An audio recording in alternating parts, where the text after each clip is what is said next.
Hello, c'est HR, votre chroniqueur. Alors ça y est, je viens de voir sur Netflix Ad Vitam avec Guillaume Canet. Je n'ai pas aimé, je vais vous dire pourquoi. Mais avant cela, n'oubliez pas, si vous n'êtes pas abonné, pensez à le faire, pensez à la petite cloche pour les notifs. Let's go! Alors je ne vous cache pas, vous me connaissez, j'aime autant des films super sérieux, mais j'aime bien décompresser devant un film beaucoup plus léger. Avec certes, des incohérences, mais si l'ensemble est bon, cela reste un bon divertissement. Et au vu des premières images d'Ad Vitam avec Guillaume Canet, j'ai tout de suite imaginé qu'on aurait un film dans le style de Taken avec Liam Neeson. Eh bien, je vous le dis tout de suite, pas du tout. Ce film est une pure déception. L'ensemble de ce film est totalement incohérent. Alors oui, Guillaume Canet est un bon acteur français. Mais là, je ne comprends pas. On va pas se mentir, Guillaume Canet, en ex-membre du GIGN, on n'y croit pas. On n'y croit absolument pas. Pourtant, sur le fond, l'histoire avait du potentiel. D'ailleurs, la voici.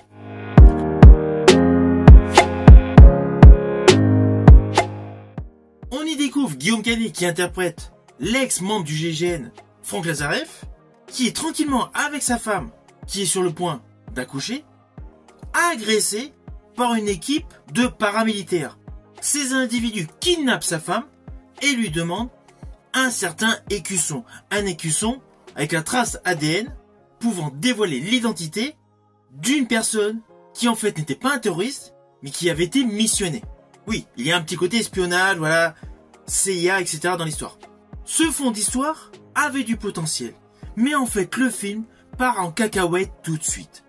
Nous avons donc la femme, certes, ex-membre également du GIGN, qui est enceinte, qui arrive à son terme. Elle fait des clés de bras, elle donne des kicks à des militaires. Et elle fout KO des militaires, certes. Elle se fait capturer vu qu'elle est kidnappée. Mais rien que la séquence d'action avec elle, ça ne colle pas. D'entrée de jeu, je me suis dit, waouh, on va passer pour des blaireaux à l'international. Film totalement impossible d'entrée de jeu. Et le problème, c'est que cela empire. La réalisation a un défaut majeur.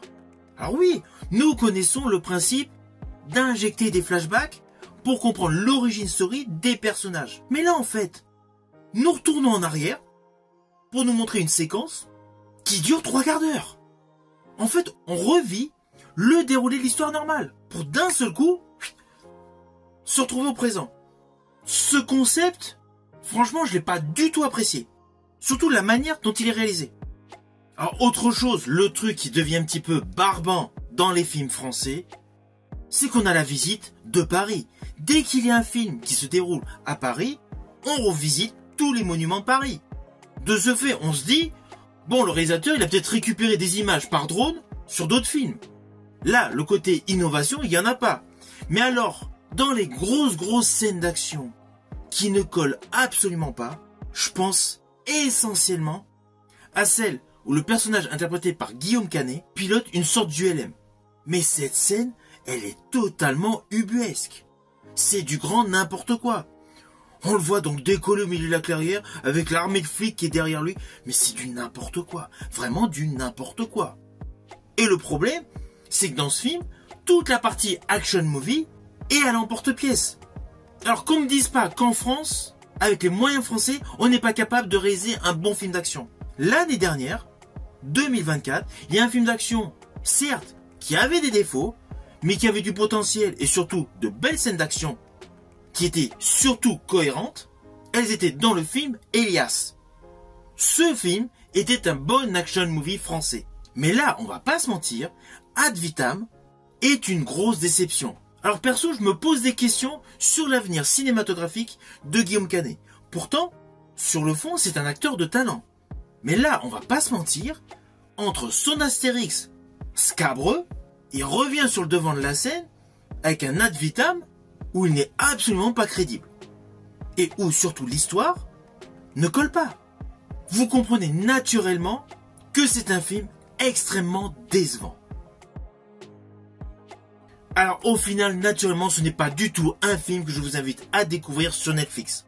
Le film n'est pas bien réalisé, les cadrages sont flingués et la colorimétrie du film est vieillissante. Sur le papier, ce film est vendu comme un action movie, et bien sur le fond, ce n'est pas le cas. Je rajouterai que l'entièreté de ce film est totalement incrédible. Si vous avez aimé ma vidéo, n'oubliez pas, petit pouce vers le haut, pensez au partage. Quant à moi, je vous dis à bientôt pour une prochaine vidéo.